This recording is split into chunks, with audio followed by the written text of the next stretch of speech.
All right, family, peace. We're back. Street 16 podcast. Mike Barclift, Marco Valencia. If you could give me the short version, please. Who did you fight with and why at your daughter's birthday? Okay. It was my sister and The tall lady. Yeah, the tall lady. And Kaya's mother, Marissa. Okay. All right. The reason why, it was just because my daughter, she was eating and she, suffers from stomach problems, and migraines. But her stomach was hurting, you know what I'm saying, which is not uncommon. But she ordered the never-ending pasta bowl.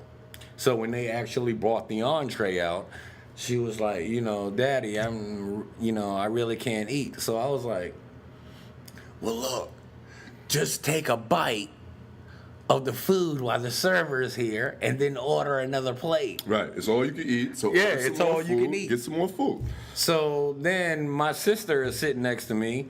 No, she said her stomach hurts. And then in chimes Marissa, didn't Kaya tell you her stomach hurts? I was just like, yo. You know what I'm saying? I'm just saying that so she can get an extra plate of food to carry home. No, she don't need that. I'm like, what? Wait a minute, hold on. First of all, y'all don't fucking tell me what the fuck I say to my daughter. All right. You know what I'm saying? And then I turn around to my sister. When you have kids, and she can't have any. I know. See, that's why I was like, you felt bad about that? Yeah, because that's not fair. But the thing about it is, I have an older sister. Yeah. Who also has no children. Mm-hmm. And both of our sisters are pretty much past the childbearing ages. Yeah. I don't know that my sister ever had any issue where she can't have kids or nothing, but she never been married, so she just never had kids. Yeah. And yes, I see that sometimes she sorts of chimes in, and sometimes is a little bit uninformed, because if you've never had children, I don't care about these nephews and nieces and stepkids. I don't care about your pets and your pet egg that you used to have to carry around and help or class. a pet rock. Yeah. If you ain't had a real kid of your own, please, you can't really talk to me about it. I'm not going to respect your opinion that much. Now, I'm not going to be vicious about it. Yeah. But it's just like, it's just like a Johnny-come-lately 2018 rapper trying to tell me about hip-hop. Like, fine. I'm not going to shoot you down, but in my heart and my mind, I really know that I'm really light years ahead of you when it comes to this specific topic. Yeah. And so, it can be a little unsettling, especially when a man is talking to his child and is reprimanded by a woman. Yeah. And about how you deal with your own child, and that woman is not even the mother. Yeah. It's the aunt. And Marissa tried to say something. I was like, wait a minute, look, man. I don't know what the hell. Look, just chill out. Then I can see her mom out of my peripheral, you know what I'm saying, leaning up past Deontay to see what's going on. And I'm just like, yo, man, y'all motherfuckers better leave me the fuck alone. All right, but listen, here's the thing. And we gonna get back. Go ahead. We're going to move on to the other topics that you wanted to discuss too. But do you think, number one, that the argument had a unhappy effect on Kaya, the birthday girl?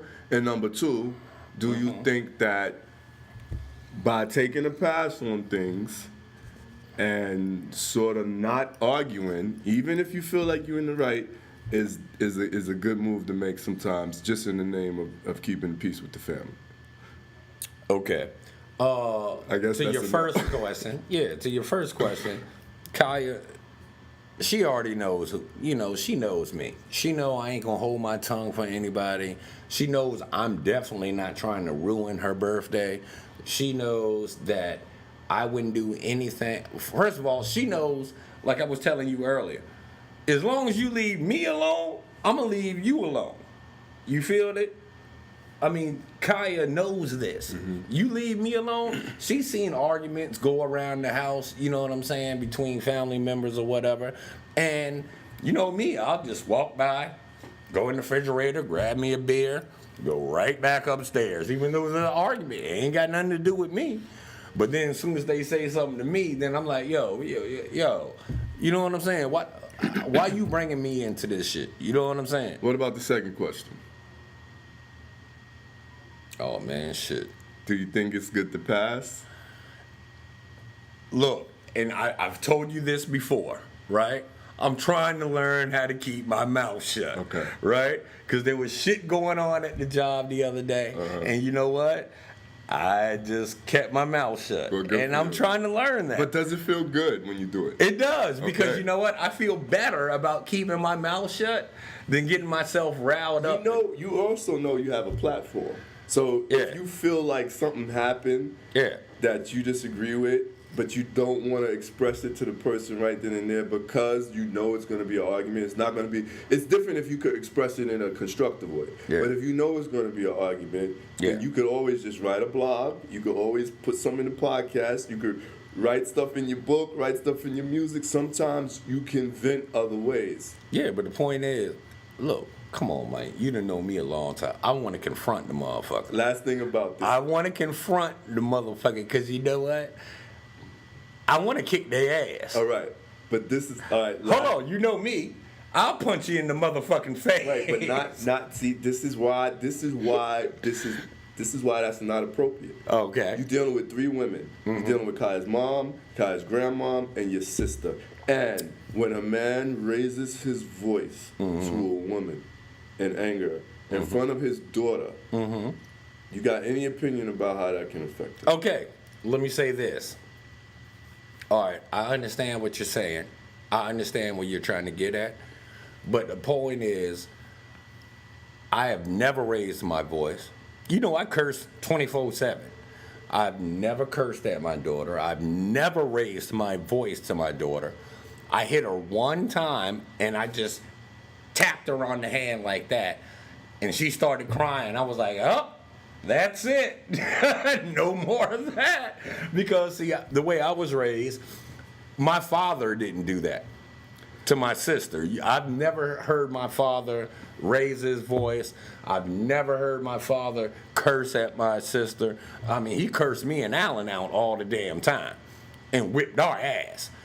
But Vicky, my father never did anything. You know what I'm saying? And then that's what Deontay, Trayvon, and Marco are angry about. I mean, they're jealous. You know what I'm saying? Well, you let Kaya get away with anything. No, I don't.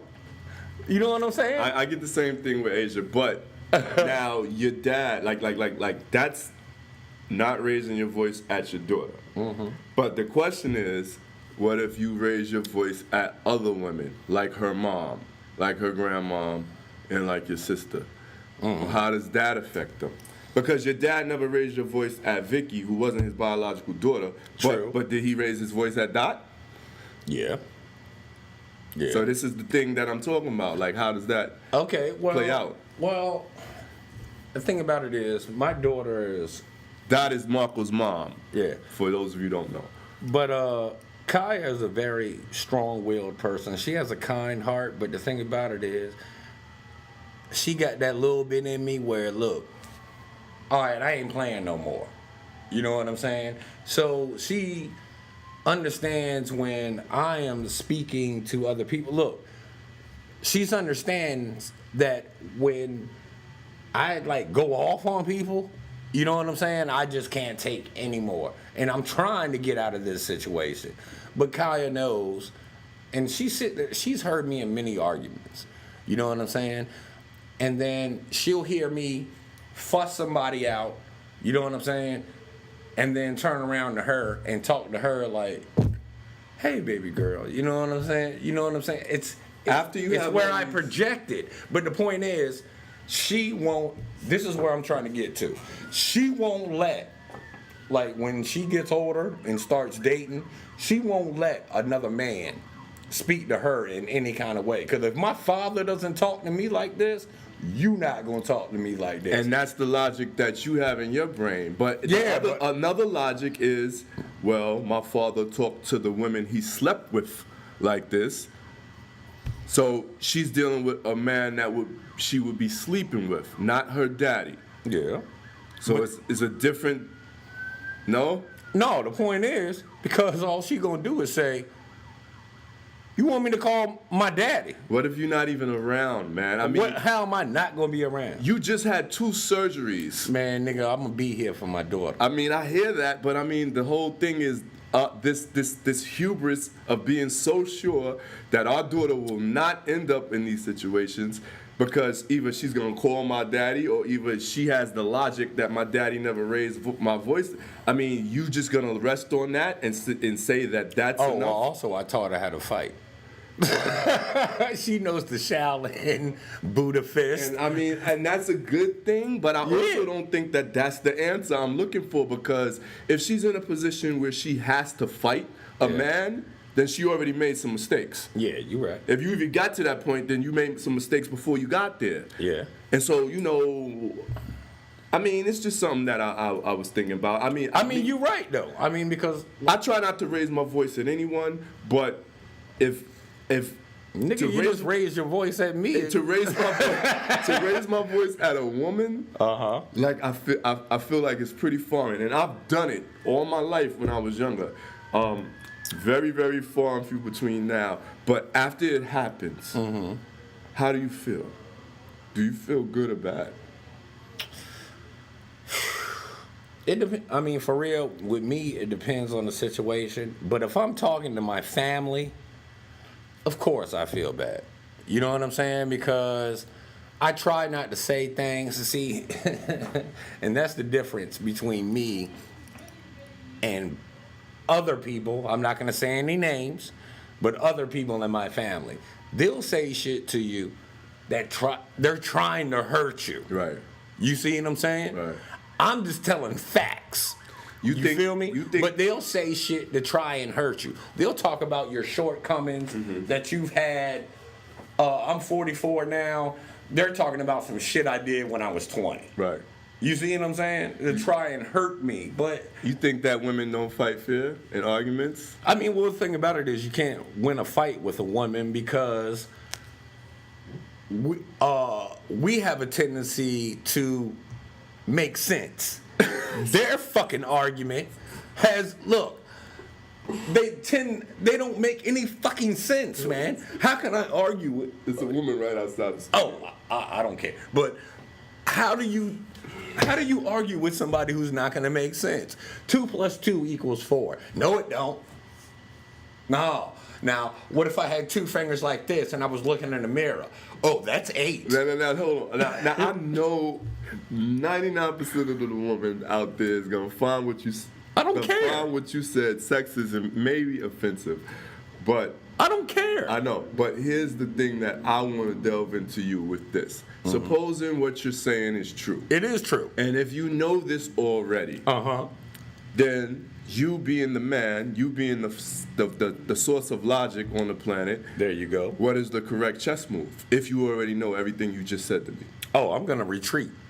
You know what? Because this is unwinnable. You know, look. You didn't retreat on her birthday, though. Hold on, though. I'm gonna just knock my king over. Oh, I did retreat. Remember, I told you I went to the bar with my boy Monte. But this was after you had your after I said what I said, and I was just like, all right, Marco, you need to keep your mouth shut. You're going to ruin everything. I got up from the table and just like, all right. All right. Well, look, transitioning. Speaking of arguing with women, Marco is definitely a political junkie. I'm somewhat am, but in recent years, I've taken less and less interest because I think it's all a Hollywood fraud. But Nancy Pelosi, who Marco is a Democrat and donates money to the Democratic Party. And also works, volunteers, makes phone calls, knocks on doors, gets signatures. And he owes me money, but he's sending campaign donations on his tax reform for Hillary Rodham. But so Nancy Pelosi is still trying to fight and keep her position as Speaker of the House. And these new crop of Democrats that just won the House say it's time for new blood. Yeah. Which I disagree with 100% because we kind of went across this a little earlier that she's already been vetted. You know what I'm saying? She's already been vetted. There's nothing new that's going to come out about her, so there's no attacks that can be on her, and she's an effective leader. You see what I'm saying? And she has been for a very long time. She gets things done. And that's what we need. We need a seniority in the Democratic Party to go ahead and keep us steady because, did I tell you last Tuesday I almost busted a nut on myself? Election day? Election day. No, you did not tell me that, and thank God for that. Oh, okay. Well, yeah, because we took the House, and Take the House. yeah, but look, what I'm also Whoop-de-doo. yeah, but We're gonna be good now. well, Things about to change. we We're can. moving on up, Weezy. Well, we are. But the point is, also another good thing is, we had a lot of women elected to the House. Right. You see what I'm saying? And that's a great thing because now I know what I said earlier about women. Y'all have no rationality. But the point is, that's a good thing because they have sympathy towards people. And for the Democratic Party, a lot of things about us were sympathetic to people's, you know what I'm saying, needs and wants. And we should all take care of each other. Like I said earlier, it takes a village, and the whole village gets together, right? And we're coming up on Thanksgiving, right? When the Pilgrims came over, they needed to live on a communal systems in order to survive. So everybody who had personal belongings, they put it in, and everybody took care of each other. And then they went off the next year and slaughtered Indians. But anyway, have a happy Thanksgiving on that note. But yeah, on Tuesday, I was like, yes, because now they're going to put impeachment on Trump. And that's a good thing. It's yeah, damn right, get rid of him. But the point is, you know what though? I didn't say if getting rid of him was a good thing. I asked if impeachment was a good thing. Those are two different things. Well, they impeached one of my favorite presidents. I don't have a favorite president. You talking about William? I'm William talking about Jefferson? no. I'm talking about Tricky Dicky. Dick Nixon. He resigned. Richard Nixon. He resigned. He had to. His impeachment was coming. Right, but impeachment can always be coming. It's not like No, it was coming. all right, but When the Senate and the House says you okay, go. okay, and you don't have the Senate this time. So you talking about impeachment? Yeah, that's what I was gonna say. Cause really, it won't come to fruition because So do you the think Republicans, if you know it's not gonna work, why do you think it's a good idea to try it? because it'll bring out information, right? It'll bring out information about Trump. Who needs more information on Trump? I mean, but look, honestly, the Senate if might come if around. you still like him, The Senate what might- more can he do to make you stop liking him? And if you don't like him, what in the world could he do to make you like him? Nobody's changing their mind on Trump except Melania. She's the only one who's going to change her mind on Trump. They gonna get divorced. She could be like, look, nigga, I tried to stick with you. I got to go. Look, because I didn't even know half the stuff that they were talking about in the news. You know, when a man cheats or whatever. He don't tell his wife. His wife don't know. Did you hear about the Tom Herman, the coach of Texas football? Tom Herman, apparently one of his former assistant coaches, who's bitter, has gone to like Twitter and social media and told all these details about Tom Herman sleeping with cheerleaders and boosters and massage therapists. You know, infidelity. You know, he's a powerful man. He's a head coach of a major university's football team. Yeah. So he got access to all this. And the guy sent the screenshot of, I guess, the text messages between him and Tom Herman that supposedly be Tom Herman. There's no proof that it's Tom Herman. But the snitch guy sent a text message where he was telling Tom Herman about, yo, I got these shorties here. They ready to get down. They ready to get down. And his response was, okay, hook 'em. Which was the only response that was on the text message. So after this came out, the next game that Texas University played, and I think it's Texas, forgive me if I got the wrong school. The school doesn't matter. His wife was on the sideline with him. Tom Herman's wife was on the sideline with him, and she had a shirt on that said, guess what? Hook 'em? Okay, hook 'em. Okay. Okay, look. I don't know. Well, you say you don't watch TV, but A&E just came out with a show about the, and it's a documentary thing about Bill Clinton, right? And the whole thing with the Monica Lewinsky chain. It's a 4-part series. You know what I'm saying? Only 3 has came out so far. I seen this on Twitter. Yeah. I didn't see the show, but I seen something about it. Yeah, I was watching the first one last night, trying to go to sleep.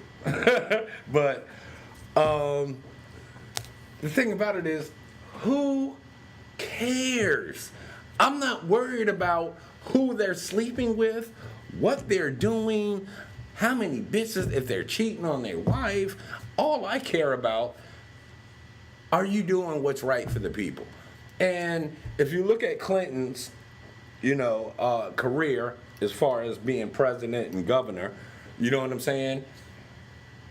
He did what was right for the people. What now, people? if he's... The Illuminati, the Freemasons, the Vatican? No, people. The Club of Rome? People.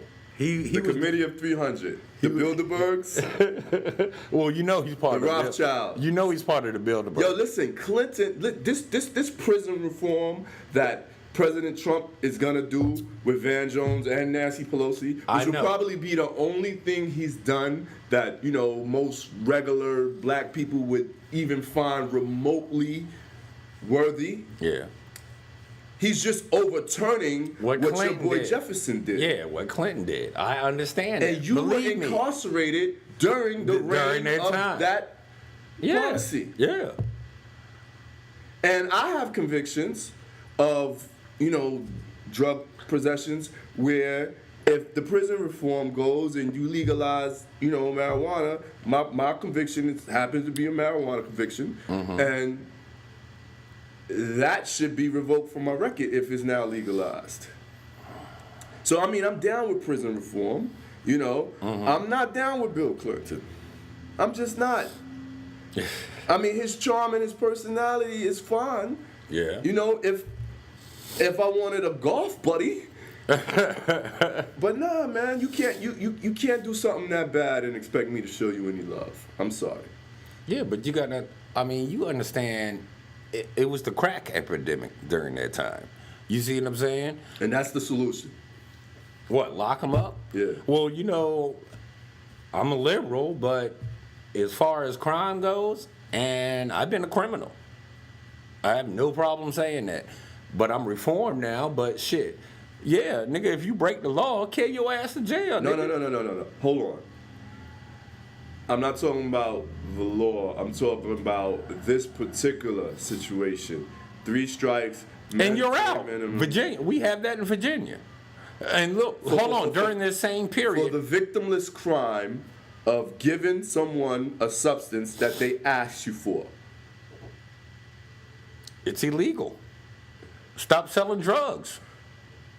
It's illegal. I don't care about... So why do you keep doing something illegal if you know it's illegal All right. and you ain't willing to face the consequence? See, that's what kills me about people who be going to jail and be crying and shit. Right? Because you got caught doing something that you knew was wrong. Cocaine is illegal, and cocaine and crack have 1 molecule of difference. Believe me, I know how to cook crack. I'm sure you do. And crack convictions were 3 times as high as... I know, because it's given most African Americans and people of color use crack. So why can we just be all right with this? Okay. Now, I'm not saying that the penalty, the penalties, the years you get for your penalty it's not justified. But the point is, stop breaking the goddamn law. That's what I did. How come I ain't been to jail in 10 years? Well, one of the reasons is because when we was coming back from New York dirty, it was my spirit, my protective force that got us both out of that situation. But it's also my knowledge of the law that got us out, because he kept asking me, can can we search the car? I was like, you cannot do, well, that's true. I can't give you permission. The owner of the car is right there. Right. Now, the owner has to give you permission. Well, you were driving, so you know anything that's in the car and can be linked to you. Yes, I know this. But even though we still said no and we did everything right, they still brought the dogs. True. The dogs got there in time, and Thank God that dog sucked.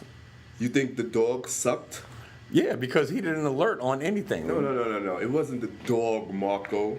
It was the people. It was your and my angels. It's a protective force that have hovered over us, and we both know we've been in dangerous situations, and we put ourselves at risk several times where we could have easily not got out of it. Yeah. My dog, you got a bullet in your gum, all right? Yeah. You move that thing 2 centimeters to the left. Yeah, it would have hit my jugular, I'd be dead. Okay, so it's not that they had a lousy dog. It wasn't like Shaggy and Scooby Snacks just was lazy that day and didn't come to work. Yeah. It was our angels protecting us, and you should be grateful for them, because I don't think that's coincidence. Oh, that's look. synchronicity. Well, look, let me tell you this, because I believe this 100%. The Lord takes care of children and fools. And I'm both. So, you know what I'm saying? I mean, think about how many times I have stories to tell you, this is what happened, but I made it out. You know what I'm saying? Like, just like when I got shot. When my mom took the car back to get the car fixed, the first question that the mechanics all asked, the people in this car, did they live? Because they took 50 bullets out of the car, right, and had to patch the car up. We're not even talking about bullets that went through windows. You see what I'm saying? That didn't get caught by the car. Didn't get stopped, right? Yeah, you know what I'm saying? They were taking bullets out of the car everywhere. And my man, he got hit 3 times, but I got hit once, but... And how's he doing? How was his health? How was his injuries? Oh my God, I can't believe he survived, because I seen the bullet hit him in his head, right? And I seen all the tissue and everything just splatter on my windshield. Where he live now? In Norfolk. We gotta get him on the podcast. Yeah, Kenyatta. Yeah, I mean, not Kenyatta, Nakia. Yeah, Nakia, and I couldn't believe he lived, because, and when I actually got up with him, because I went on the run for a while, you know, I left the state. Then when I actually got up with him after that, I was like, yo, what happened? Because, I mean, I knew what happened. I saw it. But the bullet hit him in the back of the head and traveled around his skull and then came out. I was like, oh, my God, how lucky was he? You know what I'm saying? Right. How lucky is that? A bullet hits you in the skull and then it happens to travel around your skull and come out? Well, speaking of bullets, we're going to take one quick break, and then I'm going to come back with my closing commentary. Word. And it has to do with the acronym TYPHUS. Thank you for your service. And it has to do with Veterans Day, which just passed. I will tell you up front, it's an unpopular opinion. I don't know if anyone will agree with me, but I feel strongly about this, and I feel like it's time that it be said publicly. Word. Well, cool. Because I want to wait to get my clapbacks when everybody here. Right. I want to see. Break. We'll be right back after this break. Streets. Word. I can tell you can't wait.